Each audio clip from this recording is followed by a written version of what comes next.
Hi, my name is Lenore, and for my final presentation, I'm going to be looking at why people choose to get married and what makes a happy marriage. I chose this topic because I'm really interested in why people do choose to get married, because while there are a lot of religious and cultural significances to it, outside of that, to me, it always just seemed like it was kind of a useless process. But at the same time, it's something I know I also personally want, and it's not something I've ever really been able to justify. So I was kind of curious as to how other people make that decision. And I also wanted to look at what makes a happy marriage because in researching why people choose to get married, I found that they're very interconnected. So I just wanted to add to that. First, I'm going to be talking about why people choose to get married, as well as some recent trends in moving away from marriage and delaying marriage. First, I want to talk about the practicality of getting married. I was reading a research paper to prepare for this, and it talked a lot about the idea of creating an economic unit. And in this economic unit, you are having more benefits than loss, and you receive more benefits in a pair than you receive on your own. And it's all about this idea of maximizing benefits. And it really looks at the idea of in a family, you are sharing income and you are sharing expenses. And when you have both of those, you end up with more personal money. So it does look at marriage a lot as a financial transaction, but it does also touch the idea of being a family unit. You are a solid legal family in marriage. Whereas if you're just cohabitating or in a partnership, you don't have that.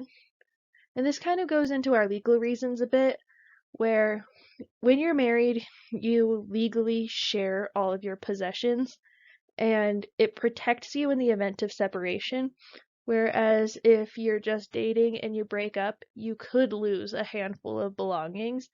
Marriage protects those and makes sure that you get at least some cut in some way. And it's not a very happy way of looking at marriage, but it is something that's important to a lot of people. Insurance is another big one. The primary one regularly discussed is life insurance.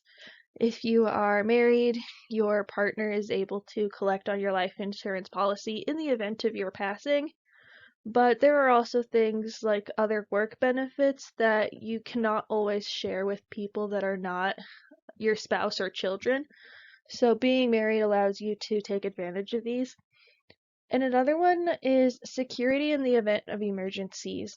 When you are in a bad situation, specifically if you're in the hospital and if you're unconscious, only your immediate family and your spouse are allowed to visit you. And if you recall in our death and dying unit that we were just doing, you have that power of attorney, and that can be anyone you choose. But if you fail to fill out those documents, they're going to automatically give it to your closest living relative or your spouse. So getting married allows you to choose who that person is that gets to make those decisions on your behalf, who gets to be there with you in emergency situations, and ultimately who gets to make the plans for you in your final days, especially if you don't fill out those kinds of documents to get a power of attorney. And if you look over on the right side of the screen, you'll just see from Pew Research Center the reasons people have given for why they got married. And I'll touch on a few more of these in a minute, but this was just the best slide for me to put this in. And I want to talk about some of the outside influences of marriage, so things that are not personal control typically. Obligation is a big one. There are religious and cultural obligations to get married. Um, and some of those can do with you can't be in a relationship unless it's a marriage, or it relates to sexual relations. You have to be married.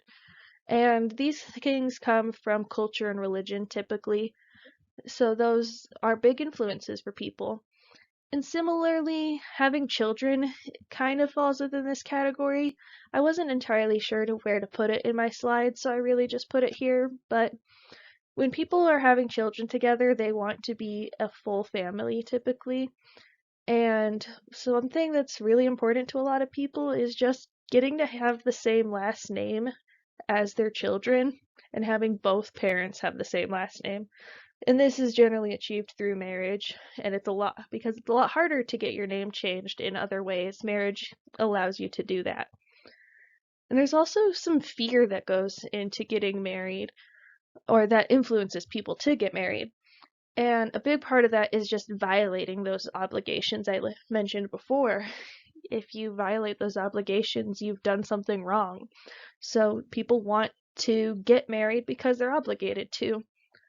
And there's also a fear of missing out. Marriage is something that is often shown as something you're supposed to do, and you don't want to miss that. But a big reason I want to talk about is love. If you ask people, this is going to be the reason they almost always give. And it can be as simple as that. In doing this project, I really was looking around trying to find how people take that love and decide to turn it into a contract. But there's not always a grand reason.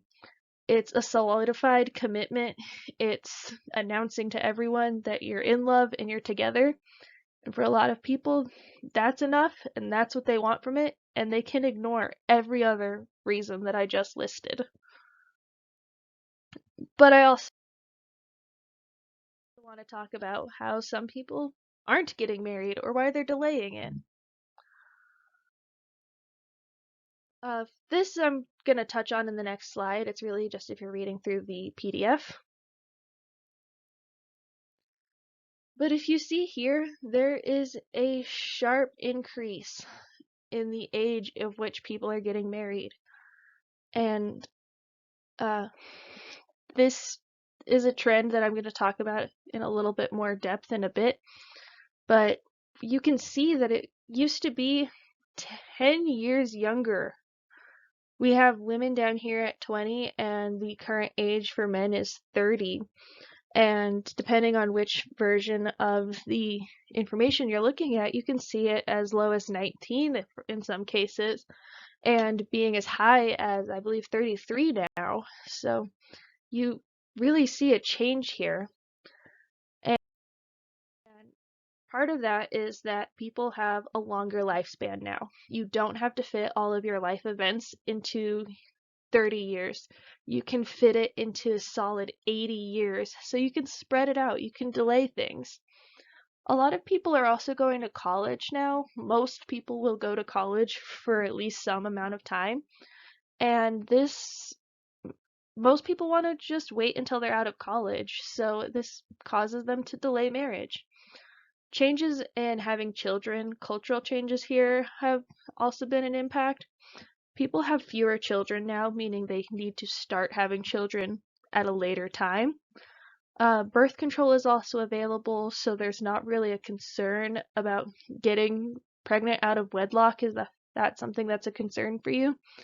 So you don't have to be married to be able to have physical relationships with someone because you're not worried about having a baby. And there's also social acceptance now to having a kid and not being married. So that's kind of causing people to get married later as well.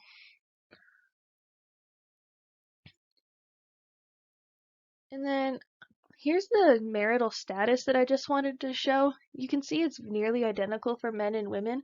And I want to focus on this part of the graph where the number of people married is going down while the number of people not married is going up.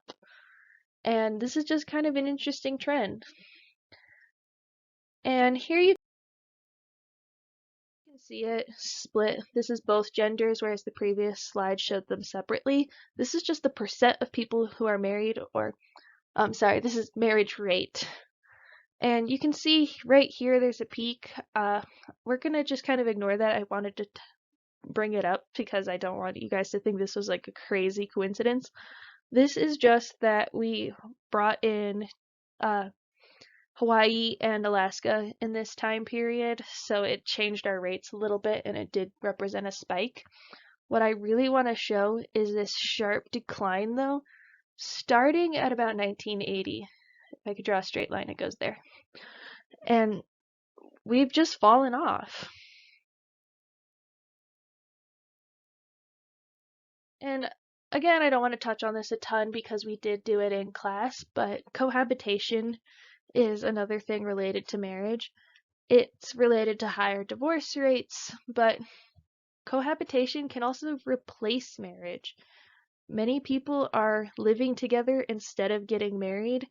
So, this is part of what we're seeing in that decline in marriage. People are choosing to cohabitate instead.